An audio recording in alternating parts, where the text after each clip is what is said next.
Daniel Miller pushed the divorce papers across the table, the faint glow of his cigarette dying in the ashtray beside him. His voice was low, steady, almost cruel in its calmness. "She's pregnant, Emily. It's my child. And I have to take responsibility." My hands did not tremble, though my heart had long since turned to stone. I gave a small nod. No argument, no accusation. He brushed his fingers lightly against mine, as if that gesture could soften the knife he had just driven into my chest. "Be good, Emily," he whispered. "Just wait for me to take care of this mess and I'll come back for you." His words slid over me like water over glass, leaving no warmth, no mark, because the part of me that once waited, once hoped, had already died. My phone buzzed on the table. A message lit up the screen. "I told you he's a bastard. You don't deserve this. You can come to me if you want." I tightened my grip on the glass in my hand, holding back the storm inside me. Another message followed. Then another. "I mean it, Emily. I'm serious this time." I turned the phone face down, the glow of the screen vanishing. Across from me sat the man I had been married to for 7 years. A man who once swore he would fight the world for me, yet now could barely lift his gaze to meet mine.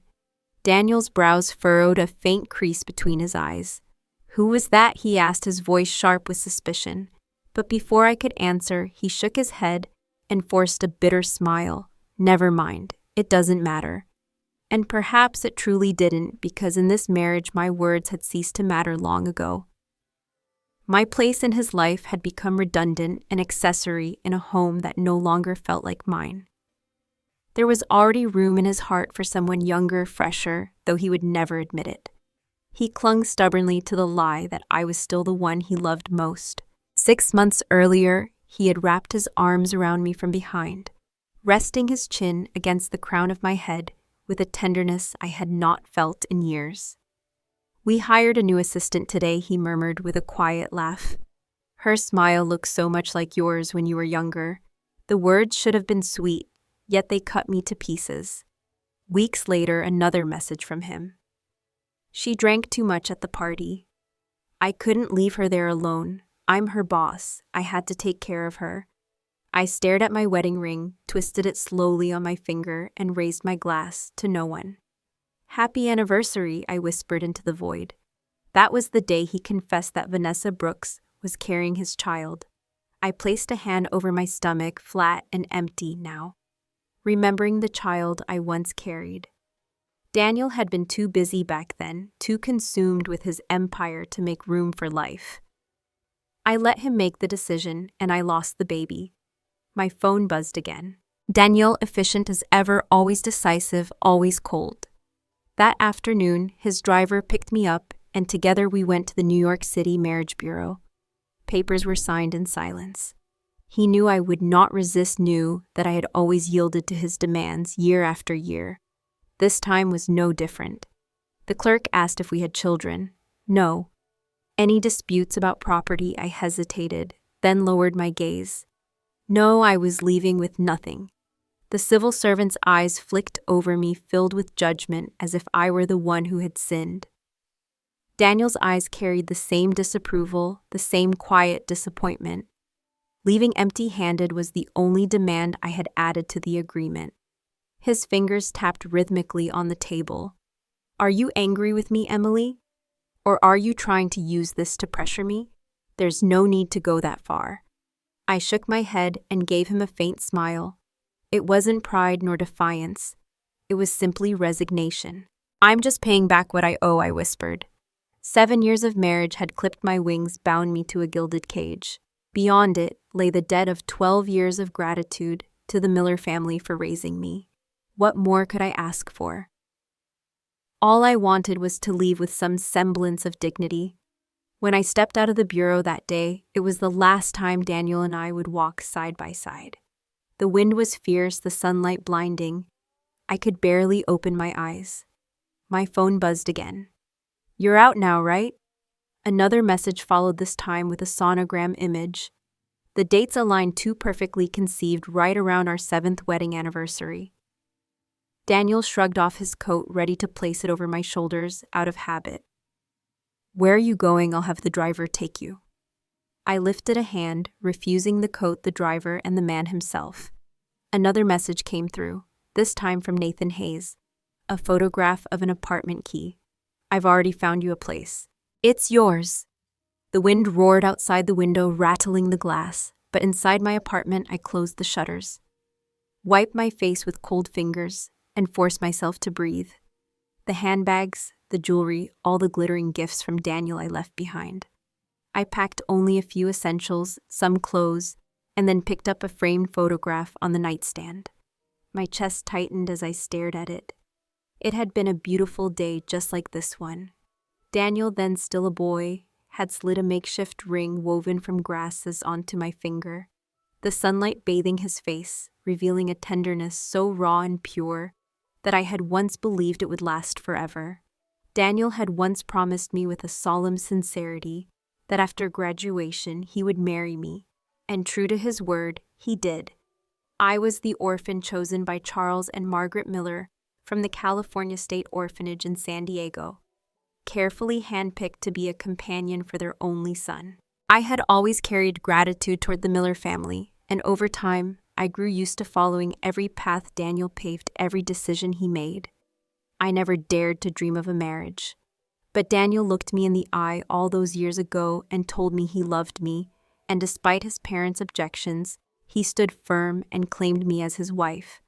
For 7 years, I believed that made me the luckiest woman alive. I believed that love born out of hardship was unbreakable. Back then, Daniel would ruffle my hair with a fondness that made me feel cherished. His gaze overflowed with warmth whenever it fell on me. "Emily," he used to say, "you're always the sweetest, the most obedient." Those words wrapped around me like a blanket, and I convinced myself they were enough. But as the years passed, the tenderness shifted. The same hands that once cradled me gently pressed me down into the mattress, his lips grazing my neck, half tender, half weary. "Emily, don't be so lifeless," he muttered one night, a mixture of indulgence and frustration in his tone. It was then I began to sense the cracks forming in what I once believed was forever. Our first real argument came like a storm. I had lingered outside his Manhattan office late one evening and heard a voice clear, youthful, laced with pride. "Mr. Miller," Vanessa Brooks declared, "I will never be the other woman." Her words were crisp, resolute, almost defiant, and in that instant I knew too much. That night I confronted Daniel, demanding that Vanessa be dismissed. It was the first time he ever truly lost his composure with me. His hand swept across the desk, shattering a glass that crashed to the floor. His voice was sharp, dripping with annoyance. "Emily, just behave." The words stung more than the glass that shattered. That night, as I stood in the silence of our Long Island mansion, I pulled out a photograph of us from better days. My lips trembled and I tore it in two. Half of it I kept, the other half I fed to the flames. Meanwhile, Nathan Hayes re-entered my life quietly, but with a persistence that unsettled me. That same evening, he sent me a list of 30 restaurants, ranging from elegant French establishments in Manhattan to tiny hidden diners tucked into Brooklyn's alleys. "I know your taste," he wrote.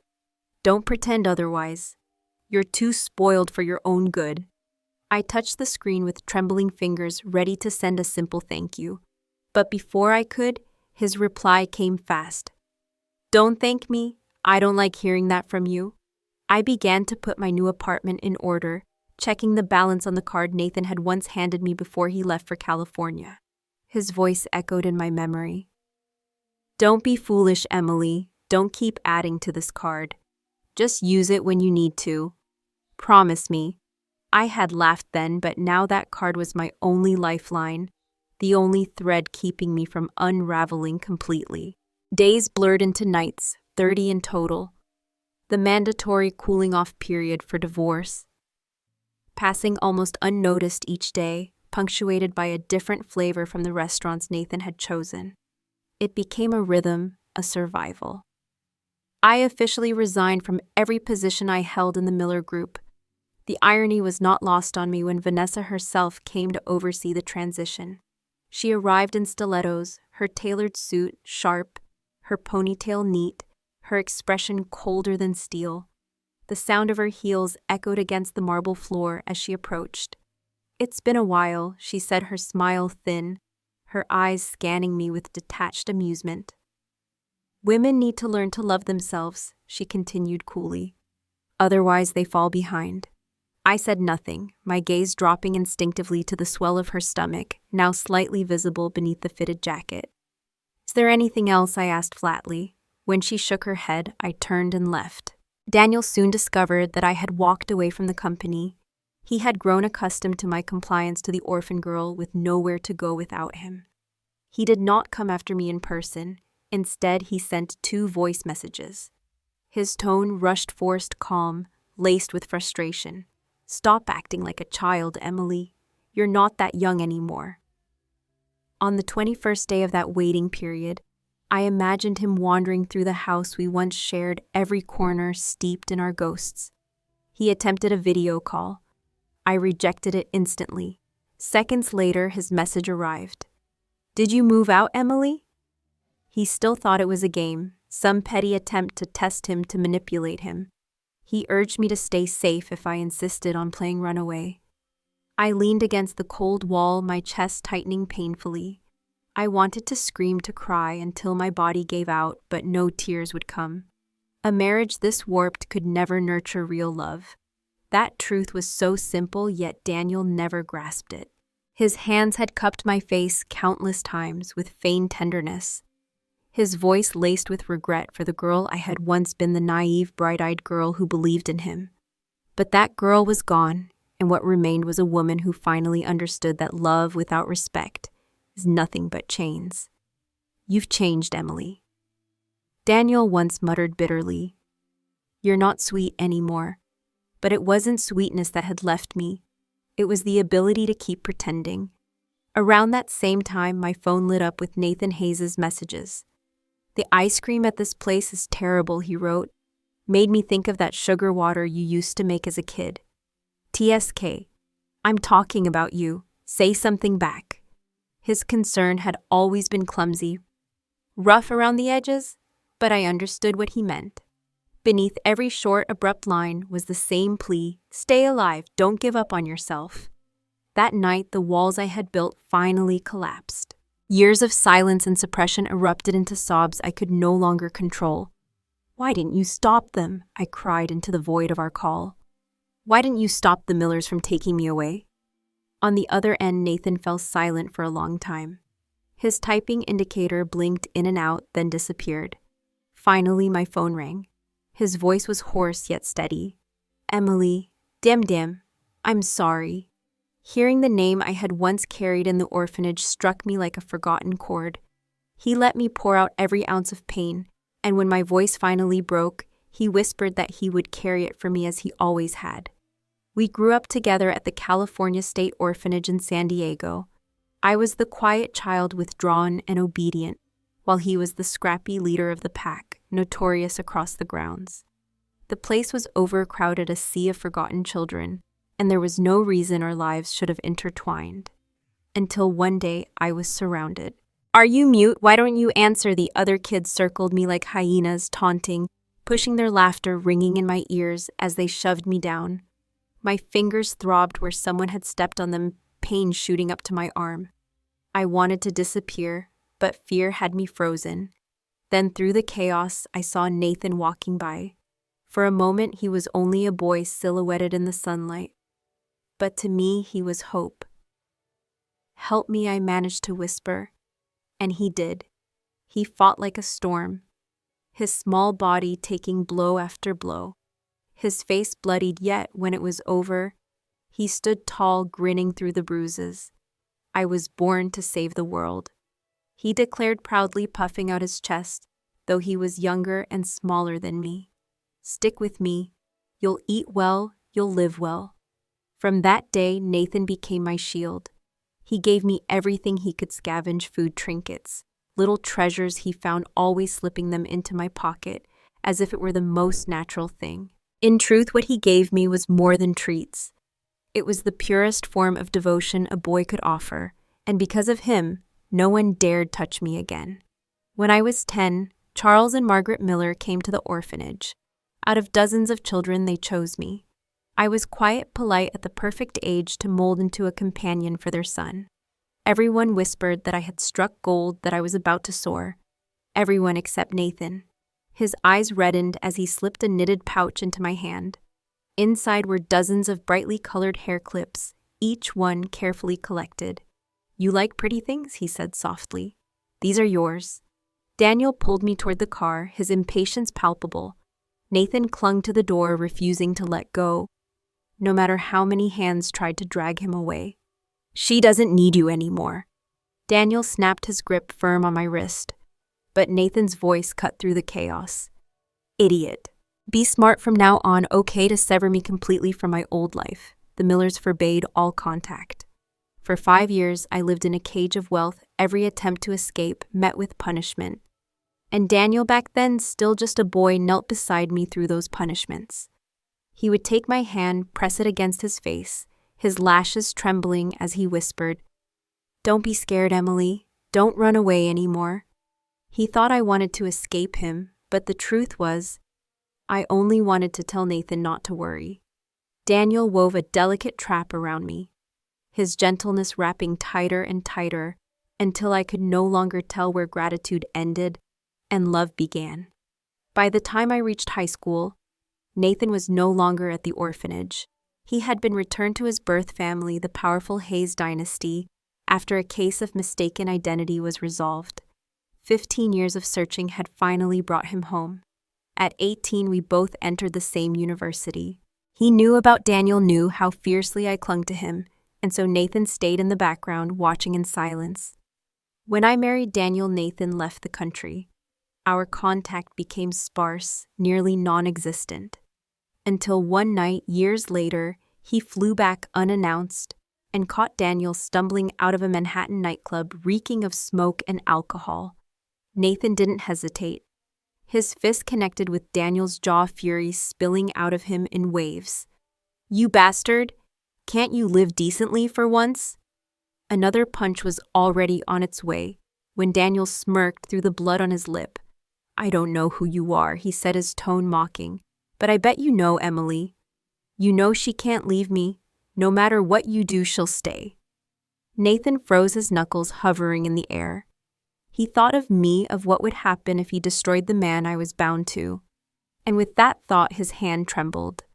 If he killed Daniel Miller, what would become of me? Nathan Hayes didn't hesitate. He lunged forward and struck Daniel Miller square in the jaw, his voice raw with fury. "You bastard! Why can't you live like a decent man?" Another blow was cocked and ready. But Daniel only smirked, blood staining his lip. "I don't know who you are," he sneered. "But you know Emily, don't you? You know she can't leave me. If you provoke me, it won't end well for her." Nathan froze, his fist trembling in the air. The rage coursing through him collided with a darker thought. If he killed Daniel right here, what would become of me?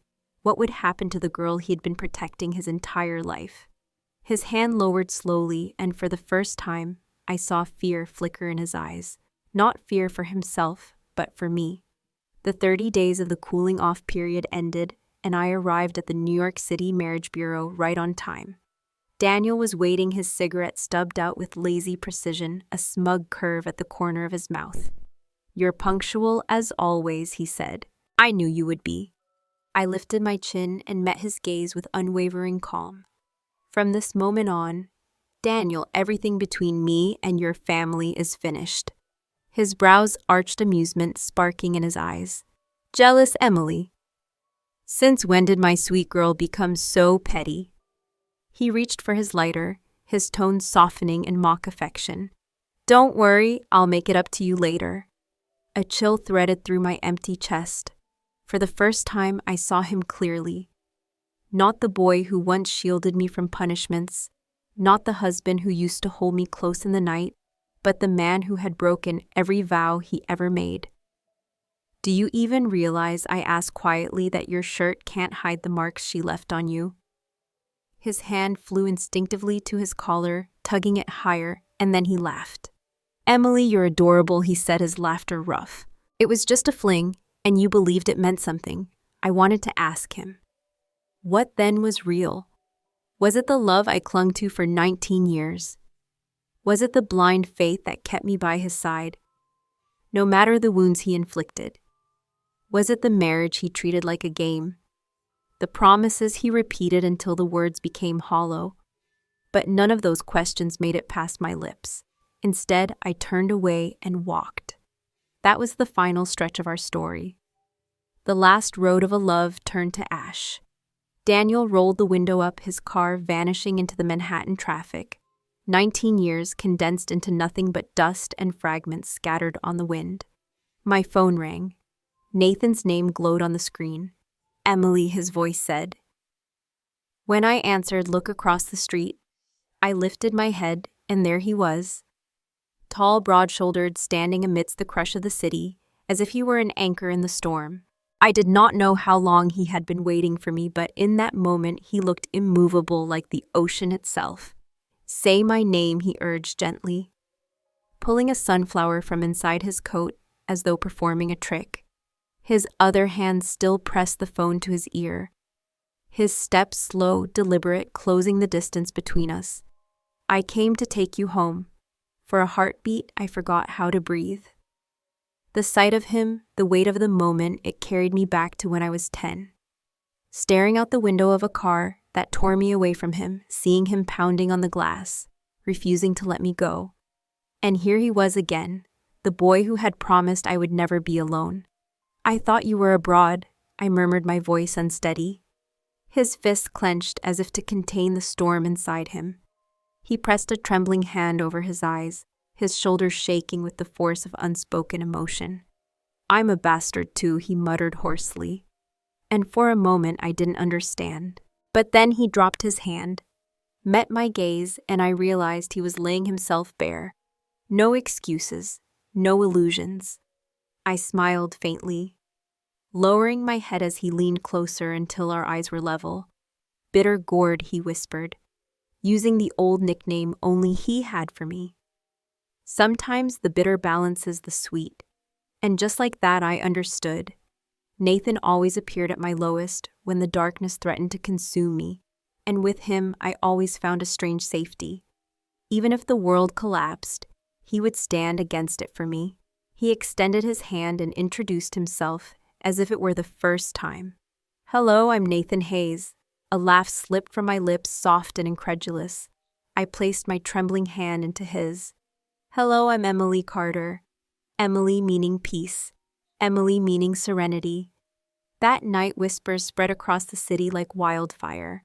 The heir to the Hayes Corporation had appeared in New York, and in a single evening, the entire business world was thrown into chaos. Rumors swirled, speculation rampant, yet no one knew the Hayes family's true intentions. Meanwhile, Daniel drowned himself in whiskey and smoke in a private club uptown. Laughter and false cheer filling the air around him. He pushed a contract across the table to a heavy-set businessman, eyes bleary with drink. Take a look, Mr. Wang. This is a good deal. The man puffed on his cigar, shaking his head. Daniel, I'm not trying to make it hard for you, but the timing is bad. You've heard the Hayes family is here in New York, haven't you? If they make a move, everything changes. Nobody knows what the skyline of the city will look like after they're through. He snapped his briefcase shut and rose, motioning for his men to leave. Under his breath, he muttered, crazy kid talking business while the city's on fire. The door slammed shut, leaving Daniel slouched on the sofa, irritation etched across his features. He pulled out his phone, scrolling through messages, searching for something he couldn't name. The room filled with smoke as he lit another cigarette. But no matter how much he tried to drown it, the gnawing emptiness inside him only grew sharper. The door to the private lounge slammed shut. Daniel Miller collapsed onto the sofa, one hand pressed against his temple as if he could ease the pounding in his head. With a frustrated sigh, he pulled out his phone, scrolling with an impatience that betrayed his agitation. Still nothing, no message, no word from the one person he wanted to hear from. His face darkened and he waved the last of his companions out of the room.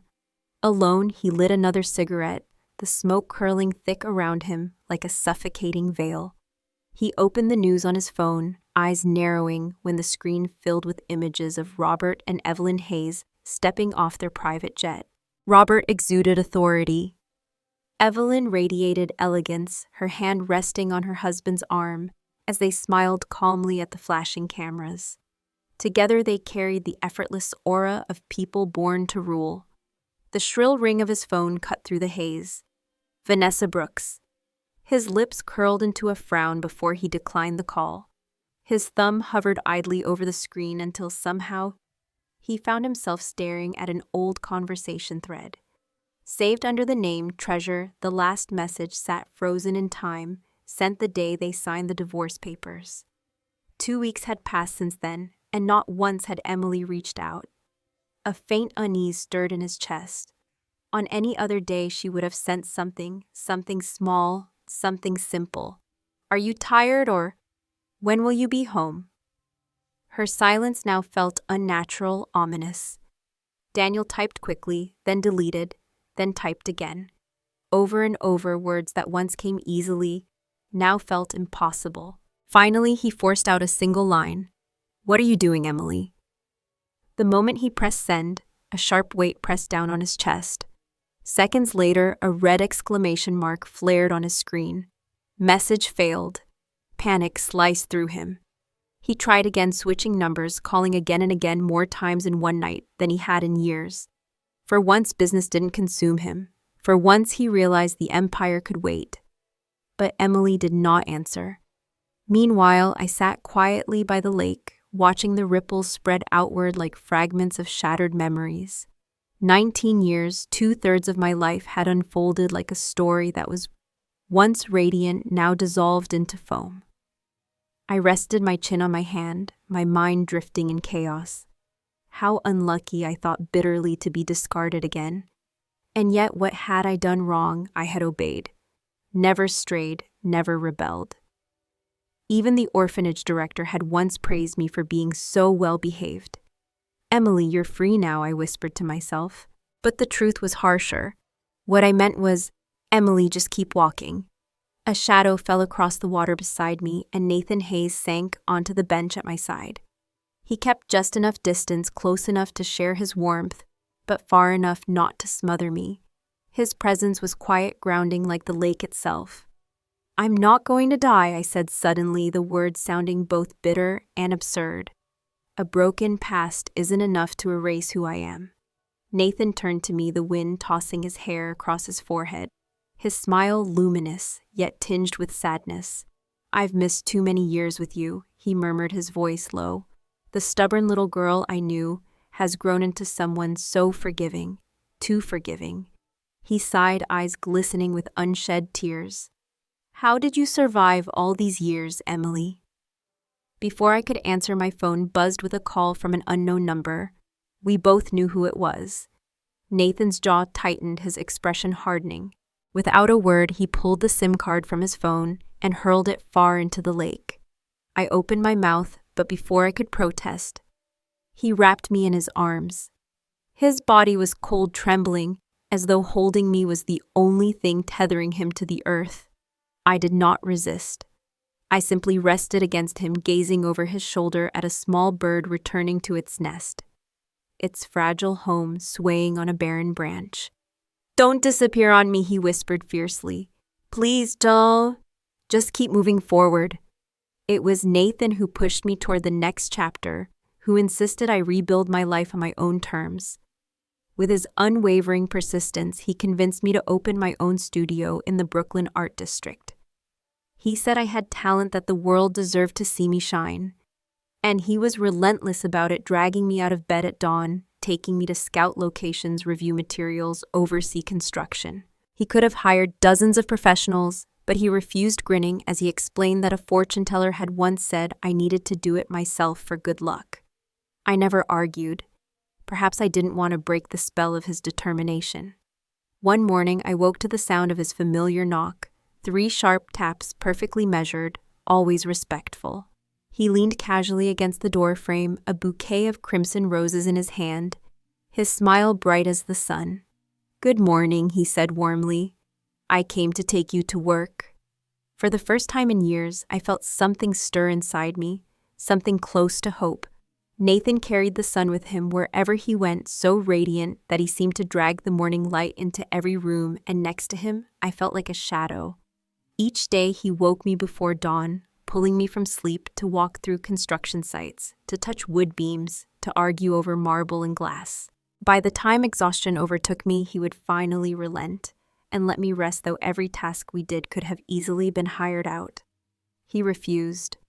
He said he had consulted a fortune teller who told him I needed to build it with my own hands for the energy to flow right.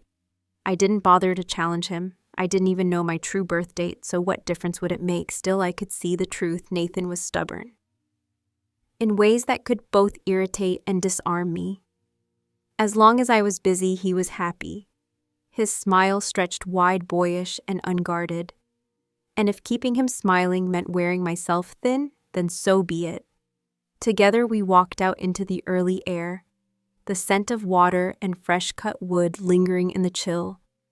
A scent so unlike Nathan's fiery spirit, and yet it soothed me. "Congratulations, Emily," he teased one morning, handing me coffee. "You survived your first post-divorce cycle. You're officially back in business." I rolled my eyes at him. "You're exploiting me. Are you sure you're not a capitalist?" He tapped his chin thoughtfully, then grinned. "Maybe I am." We were still laughing when we stepped out of the building, and that was when a figure I never wanted to see again appeared. Daniel Miller shut his car door with a sharp click, his dark eyes locking on me and Nathan. His voice was rough, strangled, each word torn from somewhere deep. "So this is why you divorced me? Because of him?" He glanced at Nathan, his laugh low and bitter, before his eyes came back to me. "Do you know how jealous I am of him? He's just a childhood friend. But you and we've been together 19 years. 19 years, Emily. Tell me, is that worth less than this? Was it all a joke to you?" My vision blurred. Daniel always knew how to strike where it hurt most, how to rip open wounds and twist the knife. I stood still, my hands limp at my sides, listening as he dismantled everything we had shared, trampling the memories I had once held sacred. When his words finally fell silent, I turned my body heavy with sorrow and began to walk away. "Emily." His panic broke through, raw and desperate, as his hand shot out to seize my wrist. "Don't treat me like this, please." Before I could respond, Nathan's hand was there, strong and unyielding, shoving Daniel's grip from me. He stepped forward, his body shielding mine. His tone was controlled yet edged with warning. "Mr. Miller, step back." Rage ignited in Daniel's eyes. His composure shattered, and he lunged with a clenched fist, striking toward Nathan without care for who might be watching. "Who the hell are you? What right do you have to interfere? How many years have you been with her to think you belong here?" His punch connected, and Nathan stumbled, his carefully styled hair disheveled, a streak of blood bright against his temple. Daniel's gaze snapped back to me, his face a mask of torment and regret.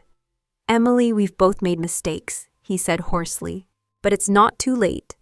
We can wipe the slate clean, pretend none of it ever happened, and start over. Please, let's begin again." My chest constricted, tears pressing at the corners of my eyes, but I forced my voice steady. "Do you even know what respect means? I wasn't the one who betrayed. I'm not the one who clings and refuses to let go." My words were sharp, but beneath them lay a grief too deep to name. I didn't want to erase the good with the bad, didn't want to deny that once there was real love. Daniel Miller of today was cruel, unfaithful, blind, but the Daniel of yesterday had been different. I had never regretted marrying him, not even once.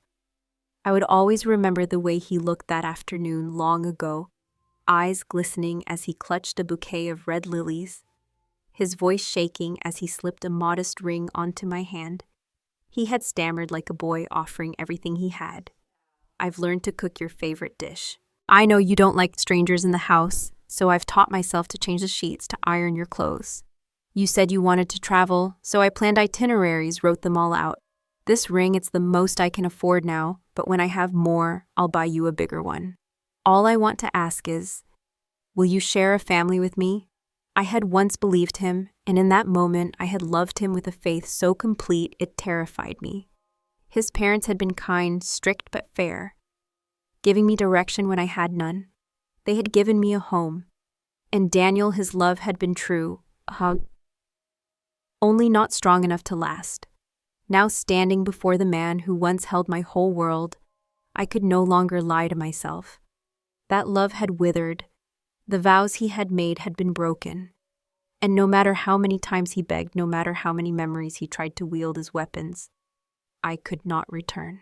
And now he was trampling over every ounce of love I had ever given him, every fragile bond I had carefully preserved with the people who had once walked through my life. We were not dirty, not like he tried to paint us. My tears spilled hot and fast, but I scrubbed them away with the sleeve of my blouse, refusing to let him see me undone. Yes, we once loved each other, but that was the past. I once leaned on him, trusted him, admired him, even thanked him. I closed my eyes through every wound he delivered, forgiving him over and over. But things had changed. If he clung to me now, if he refused to let go, he would crush me. Nathan reached for me awkwardly, his hands trembling as he dabbed at my cheeks. "Don't cry," he whispered gently, almost playfully. "It's okay. You'll just have to fix your makeup later, that's all." His attempt at levity softened me, while Daniel stood there stunned, muttering under his breath, "Oh, you hate me now." "No," I said quietly, gripping Nathan's hand, pulling him with me as I walked away without looking back. "We're finished, Daniel. From this moment on, there's nothing left between me and the Miller family. Love or hate, it doesn't matter anymore. Both are only emotions, and emotions have an expiration date. Once they're gone, no matter how much you regret, you can't bring them back. Even a single minute too late was still too late." Life began to settle into a new rhythm. Work in the mornings, returning home at night, yet shadows haunted the path I walked. Daniel's figure lingered on the edges, a once proud heir, now trailing silently behind me, keeping a distance, never drawing near. His silence became his final language, his last confession. Nathan slipped seamlessly into my life, as my assistant handling the accounts for my studio. But his handwriting was atrocious, a chaotic scrawl that looked like it had been chewed by a dog. I teased him mercilessly. "This isn't bookkeeping, Nathan. This is cryptography." He would glance up at me sheepishly, his eyes betraying a mix of embarrassment and defiance. "Don't mock me. You've known for years that my handwriting was a disaster." I smirked, voice deadpan. "Yes, but I didn't expect you to stay this bad after all these years." His cheeks flushed and he collapsed dramatically into his chair. "Scold me, insult me, I can take it. But honestly, who else would be foolish enough to do all this for you without complaint?" Our banter followed us home late one evening, the city oddly hushed under the glow of a low-hanging moon. "You know," Nathan blurted suddenly, his voice uncertain, "I could learn. I mean, there were people who tried teaching me years ago, but it didn't stick, short lessons, and I was lazy." He clasped his hands behind his head, pretending to be casual, though I noticed how carefully he watched my reaction. "Do you believe me, Emily?" I kept my face neutral, and for a moment he looked unsettled. Then in a burst of nervous bravado, he spun around to walk backward ahead of me, a mischievous grin spreading across his face. "Remember what the teachers used to say at the orphanage, that I had talent?" I arched a brow. I remember more clearly that one of them nearly burst a blood vessel screaming at you. Said all your natural gifts went straight to your face. His grin faltered, and then, as if fate wanted to punctuate my point, his heel caught on a loose stone, and he fell flat on his back. For a second, we stared at each other, mortified. Then we both erupted into uncontrollable laughter, tears streaming down our faces as we clutched our sides. "What are we laughing at?" I gasped between fits. "I don't know," he choked out. "Stop, we need to stop. You first." The laughter turned into something else softer, warmer. Nathan's eyes glistened, though whether from laughter or something deeper, I couldn't tell. His voice broke as he whispered almost to himself, This feels good." I couldn't make out the rest, his words lost in the night air, before he sprang back to his feet with his usual resilience. "I'm starving. Let's grab something to eat, my treat." And so we went, leaving Daniel behind. He sat alone downstairs, his figure swallowed by the shadows, waiting far too long, his jacket damp with the night's dew. His gaze followed us, me walking beside Nathan. Nathan walking ahead with his usual swagger, two moving forward, and one rooted in silence, lost in the dark. I thought I was done with him, but Daniel appeared again, blocking my path one night as I returned home. His voice was low, cracked, as though it cost him everything to speak. "Emily, you don't have to hear this, but I need to say it." He paused, his lips pressed tight, his body rigid. That night, it wasn't on purpose. I wasn't myself. I don't even remember how I ended up in that hotel. Everything was foggy, and when I woke, she was there. Vanessa. I froze, staring at him. His words fell like poison. So he wanted me to believe that his feet had walked him into a hotel room by someone else's will, that his clothes had fallen off by accident, that sleeping with Vanessa, even while she was pregnant, was not his choice, but some twisted second personality acting in his place, that he was innocent. I stared, my face expressionless, my heart a storm. His eyes darted wildly, desperate, terrified as he grabbed at my arms, his voice breaking. "I swear, Emily, I didn't mean it. I know I'm filthy, I know I've failed you, but I've washed myself 100 times trying to rid the stain. Please believe me. Please give me another chance.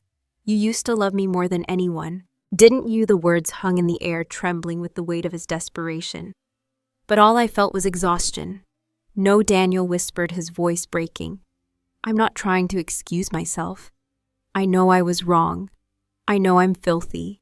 I've scrubbed myself raw 100 times, but I can't wash it away. Please, Emily, give me one more chance. You loved me once more than anyone. Didn't you?" His eyes glistened, desperate, reaching for the ghosts of what we used to be. For a fleeting second, when he mentioned the past, I almost felt the weight of nostalgia crush me, but it was hollow in echo. "Go," I said firmly. His shoulders slumped, head bowing as though the last of his pride had been stripped. "If you're truly set on rejecting me," he murmured, voice heavy with resolve, "then I'll fight for you fairly. Whatever Nathan Hayes can give you, I can give you more. I know you better than he ever could." I cut him off, my tone cold. "And what about your child? The one you claimed you had to take responsibility for? What happened to that certainty you spoke with when you left me?" His mouth opened, words fumbling on his tongue, but when his gaze met mine, hard, unrecognizable. His voice faltered, shrinking into nothing but a whisper. "I'm sorry, that was it." For the first time, Daniel Miller finally understood he owed me an apology, and that apology was all I had ever wanted. No more explanations, no more justifications. I didn't need his guilt. I only needed closure. I didn't want vengeance, not anymore. The truth was simpler than all the tangled emotions. Our story had run its course. The debts between us of love, gratitude, betrayal were settled. To cling to them would only exhaust us both. Better to end it cleanly before the past consumed us whole. Nathan stood beside me, his hand tightening around mine, grounding me. "I won't be like him," he said, his voice low, steady, almost solemn. "Whatever you want, Emily, I'll learn it. Whatever makes you smile, I'll do it. I know my place." The next morning, sunlight spilled golden across the city. It was the day my studio officially opened. Red paper burst from celebratory firecrackers scattered across the sidewalk, their sharp pops mingling with the chorus of congratulations from clients, colleagues, and even old acquaintances who had come to wish me well. I smiled politely, bowing my head, thanking them one after another. For all the bitterness my years with the Miller family had held, I could not deny the knowledge I had gained there, the way their world had sharpened me. That training was the foundation upon which I now stood. In business, profit held stronger ties than affection ever could, and that truth was what made today possible. Bouquets lined the entryway, each card scrawled with some familiar name, but one stood out, a towering basket of red lilies with no signature at all. I stared at it for a long moment, lips curving faintly. Of course, there was no need to wonder. Business was business, and gestures were never without purpose.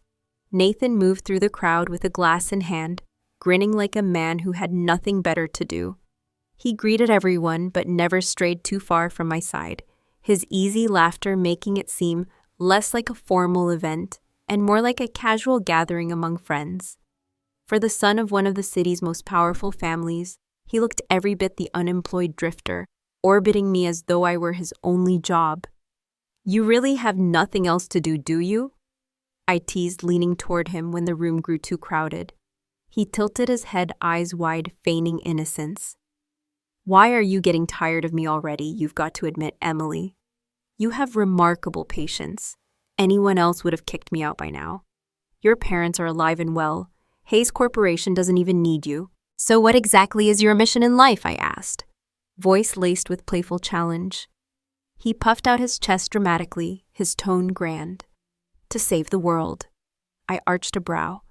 "Is that so, Mr. Hero?" We both laughed, then the sound light easy, as if for a moment the weight of everything had lifted. What I didn't know was that while the celebration carried on downstairs, Robert and Evelyn Hayes had quietly slipped into a private room upstairs. Their presence was discreet, their decision intentional. For a couple who had always lived publicly, their secrecy that day could only mean one thing: they were here not to be seen, but to watch.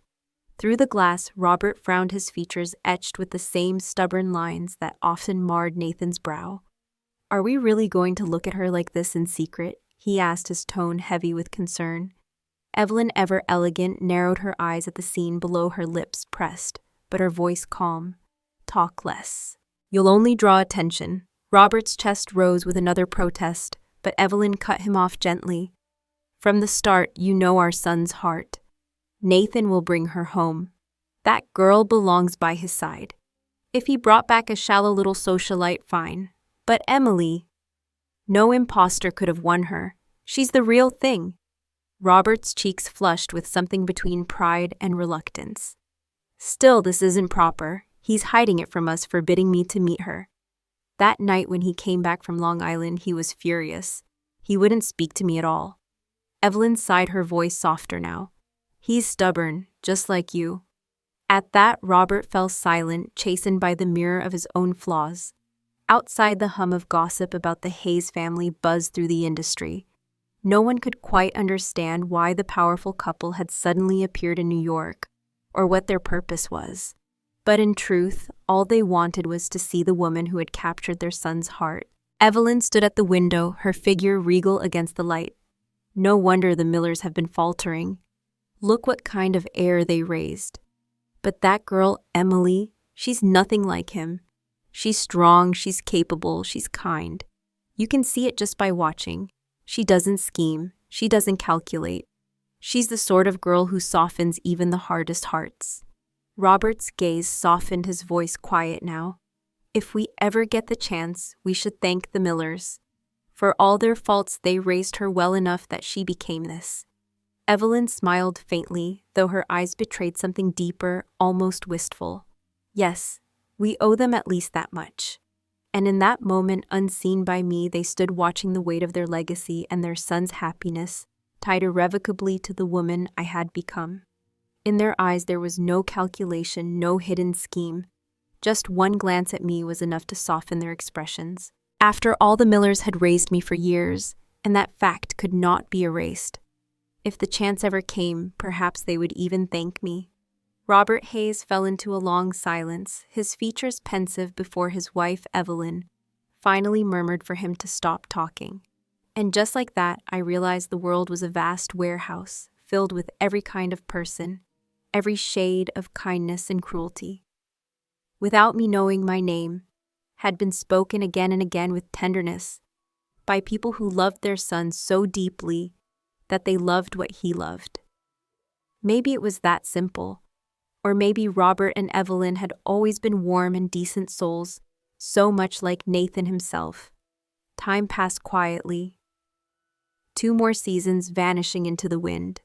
Snow draped itself across the rooftops of Manhattan, the world wrapped in the purity of winter. Word spread that Vanessa Brooks had given birth to a baby girl. Yet no wedding with Daniel Miller had taken place. The Miller family played at forgiveness, acting gracious, as if his affair were an embarrassment they could rise above. But still they refused to let a woman with such brazen impropriety step through their doors as a daughter-in-law. Vanessa's reaction, on the other hand, was furious, so volatile, it shocked even those who thought they knew her. Daniel grew suspicious and quietly took strands of the baby's hair for a DNA test. The results came back clear. The child was not his. Vanessa clenched her jaw and refused to reveal who the real father was. But in the world of the elite, truth mattered far less than appearances. For a man like Daniel Miller, once regarded as a shrewd businessman, to be brought down by a woman clinging to survival for her child. It was a scandalous joke whispered across every dinner table. Charles and Margaret Miller exploded in rage, the kind of storm that rattled the windows of their Long Island mansion. But I did not go searching for details. In our circles, gossip was unavoidable, rumors inevitable. I only smiled faintly when I heard refusing to let the noise take root in me. Life had already taught me that nothing was permanent. That lesson had been mine from the moment I was born. And now at 29 years old, I had learned something new. Marriage was never salvation. Healing had to come from within. To love someone else, you first had to love yourself. Not the mask you wore to survive, not the hollow shadow, but the raw, vivid, breathing self. That was the person worth protecting. Outside snowflakes fell silently, but they were just backdrop. Life still stretched ahead, indifferent to the storms of the heart. One night, Nathan and I camped in the mountains beneath a sky as black as ink. The wind howled through the trees, rattling the walls of our small canvas tent, but inside the lantern flickered softly, casting a fragile glow. We huddled together beneath the blankets, sharing the little warmth between us. He handed me a steaming cup of coffee, his voice low and gentle. "So tell me, Emily, what kind of man do you like now?" I took a slow sip, trying to stay awake, my eyelids heavy with fatigue. My lips curved in the faintest smile. "Someone like you." Nathan froze, startled, the heat of my words spreading across his cheeks until his neck flushed pink. Then, could I be that person for real? I shook my head. Not yet. He laughed quietly, though the sound was tinged with sadness. Then when I said nothing, love required courage but also patience. It was instinct, yes, but to last it had to be a choice, a deliberate act of effort. I stayed silent so long that when Nathan leaned closer to see my face, he realized I had already drifted into sleep, curled up with the pillow. All he received in return was the steady rhythm of my breathing. "You little fool," he whispered, shaking his head. His hand adjusted the blanket around my shoulders, gently tipping my head against his shoulder. His chest rose with a sigh, part contentment, part ache. "Sleep, Emily, sleep. You've made me confess to you all over again, and you don't even hear it." He muttered to himself in the darkness, but I was gone into a dream painted with colors I had almost forgotten. In that dream there was no hunger, no loneliness, no betrayal. Every act of kindness was answered with kindness. Every road led back to a home. The old were cared for, the young. Cherished families united the world at peace. I laughed in my sleep, and outside the corners of my lips, curved softly enough to make him glance at me again, and again, as though trying to memorize the sight. The first light of dawn melted the heavy fog, stretching gold across the horizon. Nathan's face softened in the morning glow. His fingers brushed my hair back gently, his voice a whisper, drifting like the wind. "Silly girl, the sun is up." The east had awakened, light and shadow trading places, life beginning anew. Nathan was right. Light always found its way into the darkest corners. Each of us would one day stand in our own sunrise, warmed by a sun meant only for us. And until that moment came, all we could do was keep loving, keep moving, keep feeling, even if it meant breaking, even if it meant shattering. Because life was never meant to be small. It could crack apart, but it must never wither. She was my sandbow, With Emily, I never wanted to decorate the truth with too many words because the way she made my heart tremble needed no embellishment.